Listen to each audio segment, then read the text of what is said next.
she was like, Afiqah, do you want to see a surprise? And then she did this to her skirt, and then she was like, look underneath. I looked. It was a massacre down there. It was just blood all the way.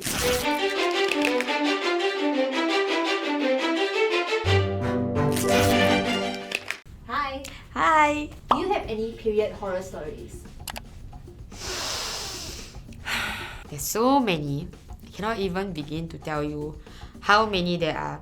The story I'm about to tell you has a title. The title is, Do Men Not Have Dustbins in Their Toilets? It all started when I was hanging out with this guy at his house. So we were just playing video games and stuff. Nothing suspicious, okay? We were just playing video games. After a while, I went to the toilet lah, just to do normal toilet stuff. Then I realized, oh, need to change my pad. So I just, I started changing my pad. You know how girls like the pad, they will take the pad and then they will like wrap it in toilet paper, then they will throw it away. So I had my little pad in toilet paper ball, just I was holding it. Then I looked around and I was like, there's no bin here. There's no dustbin anywhere in sight. In my head, I was like, this guy has a surround sound gaming system. He has a walk-in wardrobe, but he doesn't have a dustbin in his toilet. And then he's like outside and he's like, you okay? And I'm like, I don't want to tell him that I have nowhere to throw my pad. So I really sat in there for 10 minutes trying to figure out what to do. And then eventually, somehow, somewhere, I got a plastic bag. And then I stuffed it into my plastic bag and I tie up. Then I like shove it in my pocket. Then I was like, I came out of the toilet and I was like, haha, I need to go home now.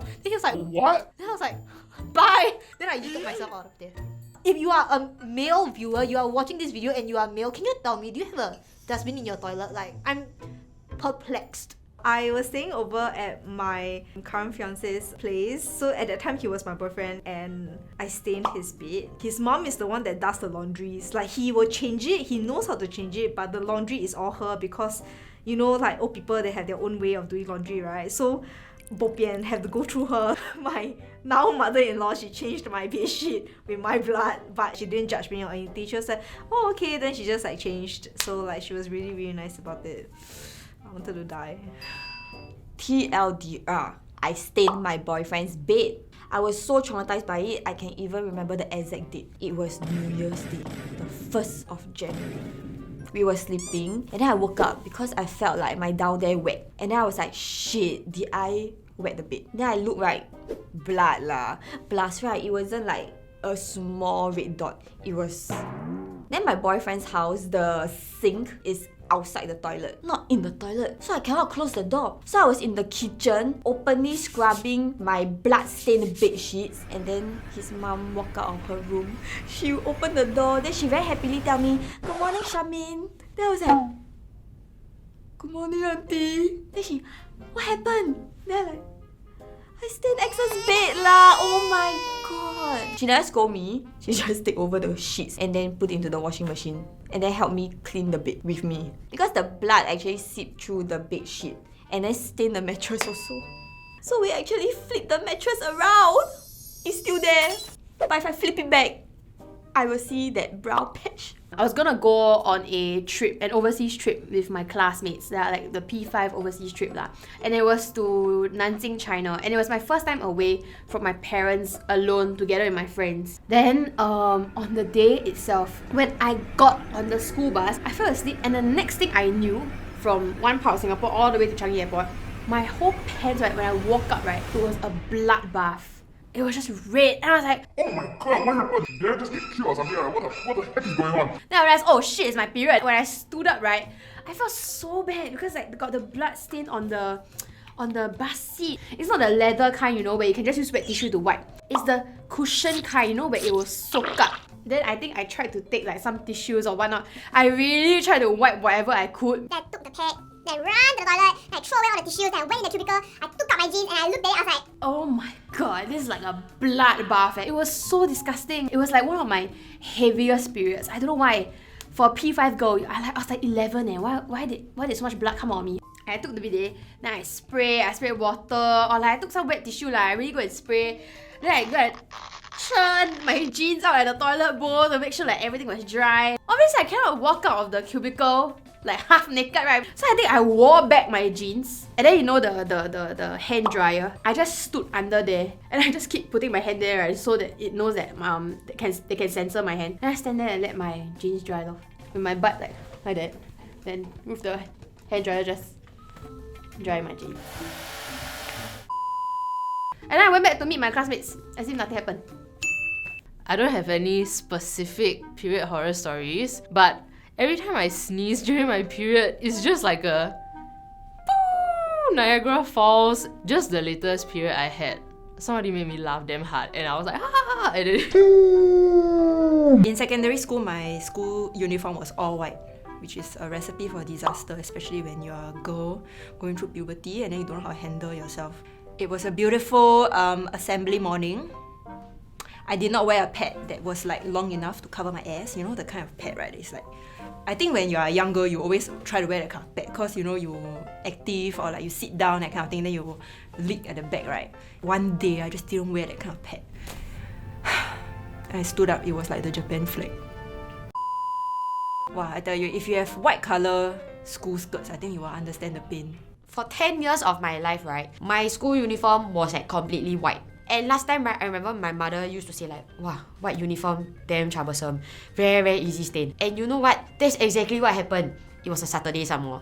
That day just happened, right? We had to go back to school for some school anniversary celebration or something. So can you imagine, right? The whole freaking school is in the auditorium. And then there was a point in time where like, I think the guest of honor or some like important person walked into the building. Then everyone need to stand to clap, right? The moment I stand, my classmate from the back, she turned to me and she, oh my god, your skirt got stained. I like, no lah, I think you trolling me lah, no lah.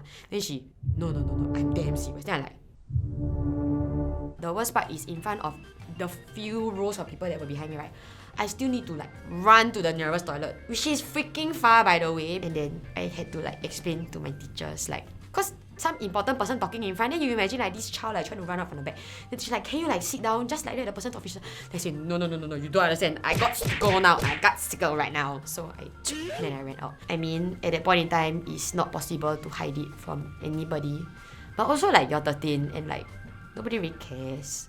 So when I remember I need to go to toilet and then it was quite packed, so there's only like one cubicle left. Then when I went in, I was like, why does it smell so funny? So I look over, the bin was full with pad.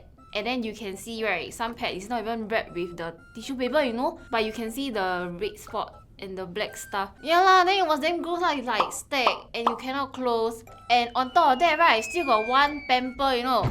And it's soaked. When I talk about it, I still remember the smell of the pamper, but A horror story I would say is when I was in the toilet changing my pad. So they're like period panties where like the material is a bit like silicone-ish. Because of that material, it's very loud when you remove the pad. So like I could hear like my seniors outside laughing at me when I was changing my pad. Wow, this girl change her pad damn loud, the whole world also know. So I felt very embarrassed at that point of time to be called out in a sense for changing my pad so loudly. So I think I waited in the toilet for like about 10 minutes and I was very cautious when I left because I wanted to make sure that they went back all the way to their classroom before I even leave the toilet, just in case, you know, like, I don't know, maybe they wait for me outside to see who is this girl changing her pad so loudly. I can't control the sound, I'm just changing my pad, and like, you also menstruate, right? Like, I've been in a girls' school for 10 years, so that means all things periods are super normalized. Sometimes when across the room I say, anybody got a pad? They will just toss across and it's totally normal. So in Sec 3, we were having assembly and we were in the hall and I was sat beside this girl and she was known to be very rebellious. And she would always be like, you wanna fight? And I was kind of scared of her. But she was friendly to me and I wanted it to stay that way. It was a really boring assembly and she tapped on my back. She was like, Afiqah, do you want to see a surprise? First of all, this assembly is really boring. I would love to see a surprise. Second of all, I don't want to piss her off, so I just said, yes, sure. Then she did this to her skirt, and then she said, look underneath. And I was just so bored and brain dead from the assembly. I looked. It was a massacre down there. It was just blood all the way. It's not like she leaked or anything. She was free bleeding from her young heart's panties. We were like sitting crisscross, right? And then she just dragged her butt on the floor and she left a bloody snail trail on the ground and I did not know how to react. I was just staring at the trail. I just didn't know what to say. I felt like if I said, "Why? What are you doing?" she's gonna beat me up. If I pointed it out, I would embarrass her. So I did not know what to say. I just like, great, go school things. Thank you for watching this episode. Let us know in the comments what else you'd like us to share about. Don't forget to like, share, and subscribe. Bye!